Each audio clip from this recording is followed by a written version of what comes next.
नमस्कार। धुबील पांडुलिपि में आप सबका स्वागत है। भूली बिसरी कहानी में आज सुनिए डॉक्टर गौरीदे द्वारा रचित कहानी रात का अतिथि। अचानक ऑफिस के एक काम के कारण मुझे कूच बिहार दौड़ना पड़ा और कूच बिहार का नाम सुनते ही मुझे याद आए अपने दोस्त रजत की।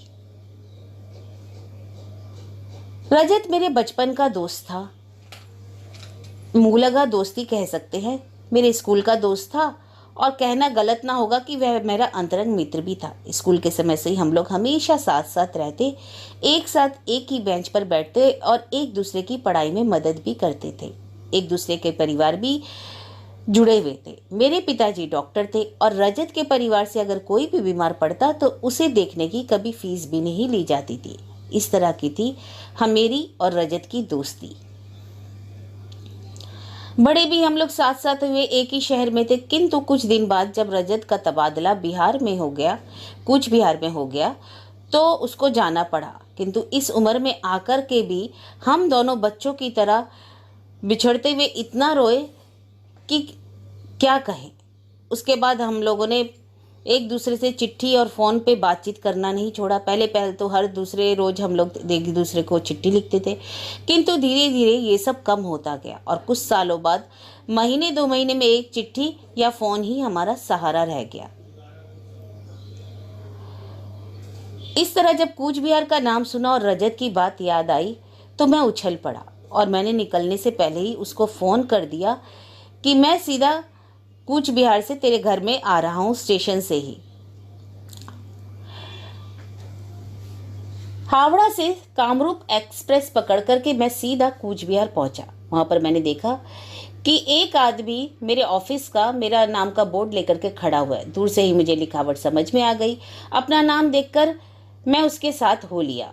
कूच बिहार के स्टेशन से बाहर निकलकर मैं सीधा पहले ऑफिस गया और ऑफिस जाते समय मैंने शहर देखा। शहर बहुत ही खूबसूरत है, एकदम पिक्चर की तरह सजा सजाया सेट लग रहा था। कहते हैं कि ये जमींदारों का शहर है, इसलिए काम की छुट्टी के बीच बीच मुझे शहर घूमने की बहुत इच्छा होती, किंतु काम इतना ज्यादा था कि 2-3 दिन कैसे ही निकल गए पता ही नहीं चला और मैं रजत से भी चाह करके भी मिलने ना जा सका। रजत का फोन आया तो मैंने उसको बताया, किंतु रजत ने गुस्सा होकर के कहा कि मात्र 5 दिन के लिए तो आया है, अभी ये ज्यादा काम मुझे मत सिखा, इससे अच्छा है कि तुम घर पर आ ही मत। उसकी नाराजगी देखकर मैंने उसी दिन रात को उसके घर में जाने का सोचा और जाते समय मैंने सोचा कि क्यों ना उसके साथ छोटा मोटा सा मजाक कर लिया जाए। मैंने बाजार से दाढ़ी मूछ ले ली और सर पे भी पगड़ी बांध ली। घर जाकर मैंने उसका दरवाजा खटखटाया तो पहली बार तो मुझे पहचान ही नहीं पाया। दरवाजा खोला और उसने पूछा, आप कौन है, आपको कौन चाहिए? मैंने बोला, आप चाहिए। सुनकर उसे गुस्सा आया और बोलता ही जा रहा था कि मैंने कहा, क्यों, आपने मुझे पहचाना नहीं? रजत ने गौर से मेरी तरफ देखा तो उसकी आंखें बड़ी हो गई और एकाएक मेरे को अपने गले से लगा लिया और बोला, मौली मौली जल्दी बाहर आओ, देखो कौन आया है। मौली उसकी बीवी का नाम था। बस फिर तो जो चिल्ला चिल्ली शुरू हुई, चाय नाश्ता खाना और उसके बाद रात भर बातें ही थी कि खत्म होने का नाम ही नहीं ले रही थी। और खासकर उस रात को तो हम सो ही नहीं पाए, जैसे जमा किया हुआ मैल निकल रहा हो, इतनी बातें। अगले दिन ऑफिस से आने के बाद रजत ने गाड़ी का बंदोबस्त किया और उसके बाद हम तीनों, रजत, मैं और मौली, शहर घूमने के लिए निकल गए।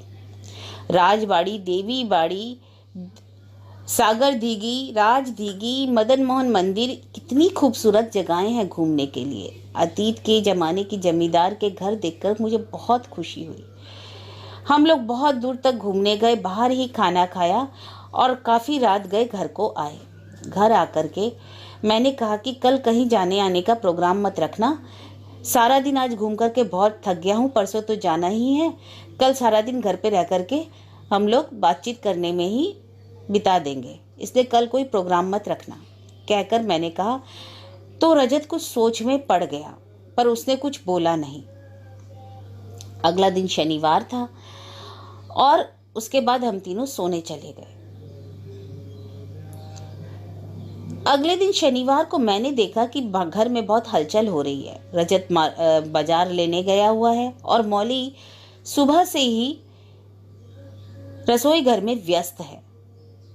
किंतु आज रजत का व्यवहार मुझे कुछ अनमना सा लगा, जैसे हर काम वो अन्यमनस्क होकर के कर रहा है। फिर भी मैंने कोई प्रश्न नहीं किया। मौली भी तरह तरह के पकवान रसोई घर में पका रही थी। मुझे लगा कि मेरे लिए क्यों ये सब काम कर रही है, मैंने तो नहीं कहा था। आज तो वैसे भी हम सब बातचीत करके ही समय बिता देना चाहते थे। दोपहर के खाना खाने जब हम लोग बैठे तो देखा टेबल पर कुछ विशेष तो था नहीं। फिर ये सवेरे से क्या तैयारी कर रहे थे, और रजत भी सवेरे से कुछ बाजार गया हुआ था, इतना सामान लेकर आया था। मैंने कुछ पूछा नहीं, पर ज्यादा देर तक अपने कौतूहल को दबा नहीं सका। मैंने रजत से पूछा, किंतु रजत ने अनमने भाव से कहा कि रात को कुछ लोगों को खाने पर बुलाया है। मैंने सुना कि कहीं खाने पर बुलाया है, तो मेरे रहने से कोई परेशानी तो नहीं है? अगर कहो तो मेरी बात को रजत ने बीच में ही काट दिया। अरे कैसी बातें करते हो, तुम्हारे रहने से क्या परेशानी होगी? मैंने फिर पूछा, अच्छा कौन आ रहे हैं? उसने उसका जवाब नहीं दिया और बड़े अनमने तरीके से ही बोला, रात को ही मिल लेना।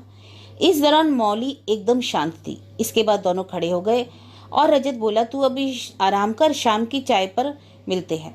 किंतु शाम की चाय पर भी दोनों चुप थे। मुझे अजीब सा लगा, किंतु इस बार मैंने अपनी जिज्ञासा को दबा लिया। मौली ने रात को 8 बजे खाने की टेबल सजा दी और घर में किसी तरफ से कोई आवाज नहीं आ रही थी। सारा वातावरण बहुत ही बोझिल सा, अशांत सा हो रहा था।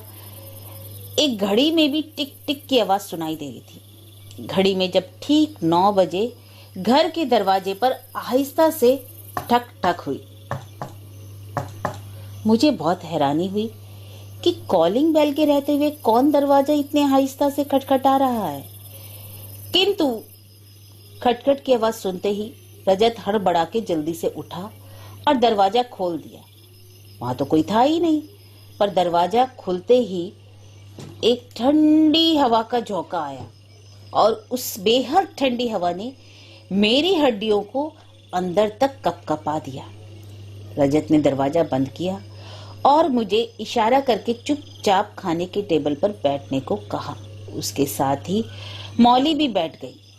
सबने खाना शुरू किया, किंतु मेरी हैरानी की कोई सीमा ही नहीं रही, क्योंकि वो थाली जो अतिथि के लिए सजाई गई थी, वहां पर तो कोई था ही नहीं, किंतु कोई खाना खा रहा था। जैसे खाने की थाली में से खाना कम हो रहा था।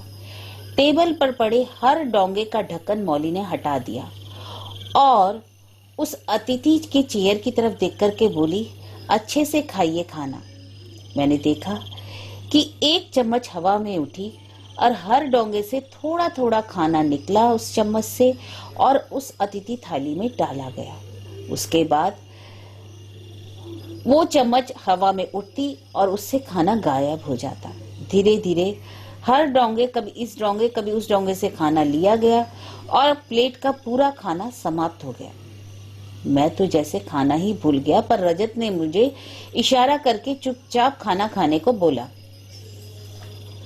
किंतु ऐसे कोई खाना खाया जाता है? हैरानी से तो मेरी भूख ही मर गई थी। फिर भी मैं धीरे धीरे एक चम्मच उठाता, थोड़ा खाना खाता, फिर चम्मच रखता। मैंने मौली और रजत की तरफ देखा। वो चुपचाप उस तरफ देख करके खाना खा रहे थे। थोड़ी देर बाद चेयर पीछे की तरफ खिसकी। रजत उसी तरफ देख करके बोला, देखिए ये है मेरा दोस्त अमित, कोलकाता से आया है। थोड़ी देर बाद फिर चुपचाप रहने के बाद रजत ने दरवाजा खोलने के लिए आगे बढ़ा। उसने दरवाजा खोला। खोलते ही घर के अंदर का ठंडा वातावरण अचानक गर्म होने लगा और दरवाजा बंद करते करते रजत बोल रहा था कि अगले वर्ष फिर से इस दिन का इंतजार करूंगा, आप आइएगा। और उसने दरवाजा बंद कर दिया। अब रजत कुछ आश्वस्तता सा दिखाई दे रहा था। अंदर आकर एक चेयर पर बैठ गया और मैं उसकी तरफ चुपचाप देखने लगा। मेरी चुपचाप रहने से रजत मेरे को देखकर बोला, बहुत हैरानी हो रही है ना? अब तुझे कुछ पूछने की जरूरत नहीं, मैं खुद ही तेरे को पूरी बात बताता हूँ। कुछ साल पहले की बात है। जल्दा पहाड़ जंगल का नाम तो तूने सुना ही होगा। इधर से ज्यादा दूर नहीं है। वहां का एक बहुत ही नामी दामी मनुष्य है जिसका नाम था सुरेश मॉडल, जिसके पास करीब 120 बीघे जमीन थी। उसके खेतों में बहुत से लोग काम करके अपना रोजगार और घर चलाते हैं, या ये कह सकते हैं कि वो एक छोटा मोटा जमींदार ही था। इसी सुरेश मॉडल के साथ मेरा परिचय बहुत ही अद्भुत तरीके से हुआ था। एक बार मैं बैंक में पैसा निकालने के लिए गया था और सुरेश आया था बैंक में पैसा जमा कराने।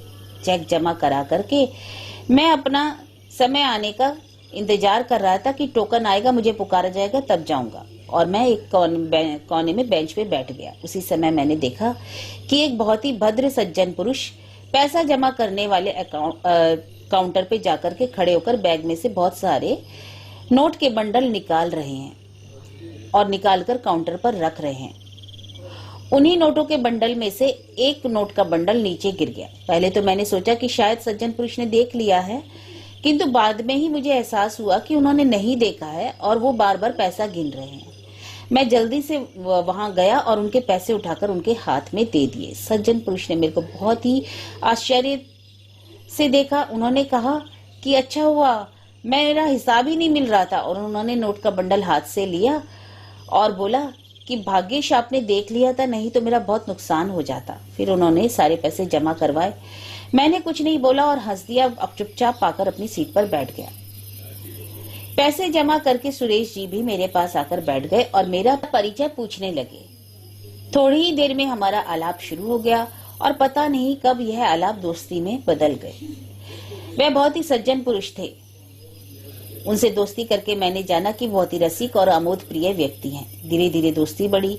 एक दूसरे के घर आना जाना भी शुरू हुआ। उन्होंने बहुत बार हम लोगों को घर पर खाने पर बुलाया। इसका तो हमें गिनती भी ठीक से याद नहीं है। एक दिन मौली ने ही मुझसे कहा कि हर बार हम ही लोग उनके घर पर खाना खाने जाते हैं, कभी उन्हें भी तो अपने घर बुलाइए। सुनकर मैं संग संग ही राजी हो गया और उसी रात को मैंने सुरेश को बुलाया कि अगले दिन आप खाने पर हमारे यहाँ पर आइए। सुरेश जी ने बोला कि ठीक है, मेरा एक अनुरोध है कि परसों शनिवार है, उसी दिन मैं आपके घर खाना खाने आऊंगा। पर मैंने हंसकर कहा, शनिवार को क्यों, रविवार आइए। तो उन्होंने कहा नहीं, शनिवार को आऊंगा। क्योंकि शनिवार को इसलिए क्योंकि जब मैं बहुत छोटा था तो मेरा जन्मदिन बहुत बढ़िया तरीके से बनाया जाता था। अब तो मेरे माँ बाप कोई नहीं है, तो मेरे को जब आप अपने जन्मदिन पर बुला ही रहे हैं तो अच्छे से खिलाइएगा। मैं अपने जन्मदिन के दिन आप ही के घर आकर खाना खाऊंगा। और हाँ, एक बात और, केवल इस जन्मदिन पर ही नहीं, मुझे अपने हर जन्मदिन पर निमंत्रण करना पड़ेगा। और हंसते हंसते मैं और मौली दोनों यह वादा करके बैठ गए कि हर शनिवार को, हर जन्मदिन जिस दिन शनिवार को पड़ेगा, आप हमारे घर आकर के खाना खाइएगा। और जाते जाते उन्होंने कहा कि सिर्फ एक अनुरोध है कि सिर्फ खाना ही खाना है, इसके सिवा मुझे और कुछ नहीं चाहिए। हम लोगों ने कहा कि अच्छा ठीक है, आप आइए तो सही। इसके बाद वो कुछ नहीं बोले कि एक दिन बाद शनिवार था, रात के 8 बज गए। हम लोग टेबल सजा करके सुरेश जी का इंतजार कर रहे थे, किंतु उनका तो कहीं पता ही नहीं था। अचानक रात को 9 बजे दरवाजे पर आहिस्ते से खटखट हुई। हमने सोचा कि कोई और है, क्योंकि सुरेश जी तो कभी खटखट नहीं करते, हमेशा कॉलिंग बेल बजाते हैं। फिर भी मैंने जाकर के दरवाजा खोला तो देखा सुरेश जी हैं, सर से पैर तक चादर को ओढ़े हुए। मेरे को बहुत हैरानी हुई। उन्होंने मुझे देखते ही सर हिलाया कि तबीयत ठीक नहीं है। आना नहीं चाहता था, किंतु वादा किया था, इसलिए आज आया हूं। गला उनका थोड़ा भारी लगा, किंतु मैंने कुछ बोला नहीं। उन्होंने चद्दर हटाई नहीं और बोला, कुछ मत बोलना भाई, बहुत जल्दी में हूं और जल्दी ही चला जाऊंगा, मुझे खाना दे दो, बहुत दूर जाना है। मैंने पूछा, बहुत दूर? कितनी दूर? सुरेश ने कोई उत्तर नहीं दिया। जल्दी जल्दी खाना शुरू किया और खाते बोला, अच्छा अब मैं चलता हूँ, मेरा खाना हो गया और मेरे पास बैठने का टाइम नहीं है, चलता हूँ, बहुत दूर जाना है। मुझे बहुत ही अद्भुत लगा क्योंकि सुरेश जी तो ऐसे इंसान नहीं थे जो इस तरह का व्यवहार करें।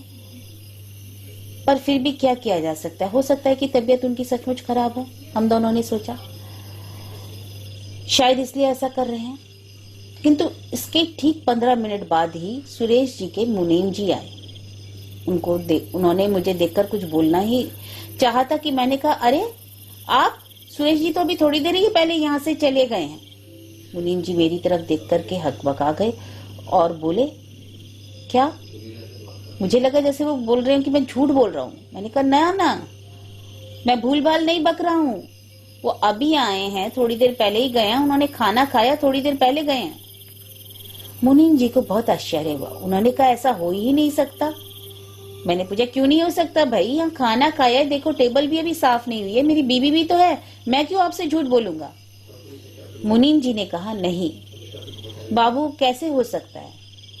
बाबू आपके पास कैसे आ सकते हैं? क्योंकि आज शाम को 6:30 बजे उनके खेत के पास एक हाथी ने उनको अपने पैरों से कुचलकर इतनी जोर की टक्कर मारी कि वे उछलकर इतने दूर गिरे कि उनकी पूरी हड्डियां, चेहरा सब मचल गया कि उनकी तरफ देखा भी नहीं जा रहा है। इसलिए तो मैं गाड़ी लेकर आपको लेने आया हूँ। सुनते ही मेरे को बहुत आश्चर्य और मैं जल्दी से उनके साथ हो लिए और जाकर देखा, इतना विभत्स दृश्य, इतना विभत्स कि देख नहीं सकता। और गांव के लोगों ने जो बात बताई उसको तो हैरान कर देने वाले ही थी कि हाथी कभी कुछ नहीं भूलते, यहाँ तक कि प्रतिशोध लेना तो वो कभी छोड़ते ही नहीं। आज भी यह घटना हुई है।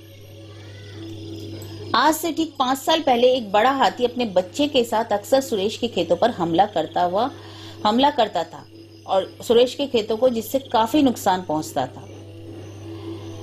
कुछ दिन सहन करने के बाद सुरेश ने ग्रामवासियों के साथ परामर्श करके हाथी के लिए एक फंदा बनाया। उन्होंने खेतों के बीचों बीच एक गड्ढा किया, बहुत बड़ा गड्ढा, और उसके बीच पतली पतली टहनियां और पत्ते रख करके उसको समतल कर दिया कि हाथी को पता न लगे कि यहाँ गड्ढा है। 2-1 दिन बाद हाथी फिर अपने बच्चे के साथ आया और उसने खेतों को नष्ट करना शुरू किया। किंतु बाद में उस गड्ढे पे पैर पड़ते ही बड़ा हाथी उसमें गिर गया। किंतु उसके गिरते ही छोटा हाथी वहां से भागकर दूर खड़ा हो गया और देखने लगा।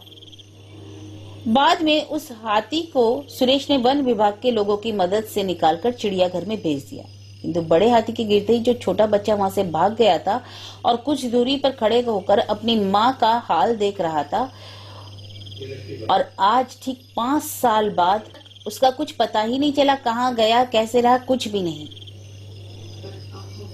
और आज शायद वो अपनी माँ का प्रतिशोध लेने 5 साल बाद आया। सुरेश जी के खेतों में 5-5:30 बजे तक बहुत सारे मजदूर काम करते थे। 6 बजे सुरेश जी खेतों में आकर कामकाज घूम घूम कर देखते, उसके बाद एक चेयर पर बैठकर मजदूरों को पैसे वगैरह देते थे। छोटा हाथी यह सब लक्ष्य करके देख रहा था और उस दिन अचानक आक्रामक होकर भागता हुआ आया। ऐसा लगा कि जैसे कोई पागल हाथी है। सब लोग इधर उधर भागने लगे, किंतु सुरेश जी को भागने का मौका नहीं मिला। भागना चाहते थे किंतु भाग नहीं सके। आते ही हाथी ने उनको अपने पैरों से दबाकर ऐसा जोर की धक्का मारा और उसके बाद खुद भाग गया। लोग उसके पीछे भागे किंतु उस हाथी का कहीं पता ही नहीं चला, जैसे कि कहीं गायब हो गया। और आज तक भी 2-3 दिन बाद भी लोगों ने बहुत ढूंढा, वो हाथी कहीं नहीं मिला। और कहते हैं कि आज तक भी लोग उस हाथी का पता कर रहे हैं, पर आज तक हाथी नहीं मिला। दिल चुप रहने के बाद मैं बोला कि इसका मतलब तुम बोलना चाहते हो कि इससे, किंतु इसके पहले ही रजत बोल पड़ा, मैं कुछ बोलना नहीं चाहता, पर तुम विश्वास करो और चाहे ना करो, किंतु आज जो तुमने अपनी आंखों से देखा, क्या वो विश्वास योग्य नहीं है या तुम्हें विश्वास नहीं होता? मेरा मन हुआ कि कह दूं मुझे विश्वास नहीं, किंतु कह ही नहीं सका, मुंह से बात ही नहीं निकल पाई। मैं अपनी चेयर पर स्थिर बैठा रहा।